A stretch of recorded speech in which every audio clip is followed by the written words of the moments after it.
Wanawake wenzangu, mnakera. Tena mnakera. Mnajua mnakera nini?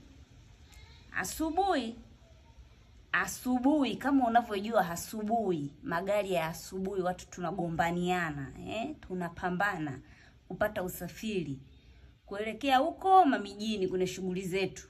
Wengine wafanya biashara hapa. Kwa hiyo lazima asubuhi kurupuke uende kwenye mishemishe zako. Sasa kuna wale wenzangu na mimi wanaojikutaga wao wasafi. Asubuhi wanaenda kwenye mihangaiko, sio wanaenda ofisini, sio wanaenda kudanga, sijui wanaenda wapi, sielewi. Lakini unakuta tu wako safi, smart, nini wamependeza, wanawake hao, sio wanaume, wanawake. Wamependeza zao safi, wana vipochi, sijui viatu virefu. Sasa wewe asubuhi saa 12, saa 12 gari la kwanza lile.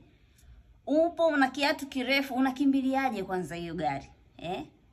Unakimbilia vipi? Unakimbia kama shalo.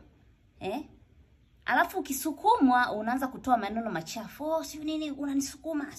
Kama ukutaka kusukumwa, ungeita kauba hapo. Simu moko tu. Simu moko.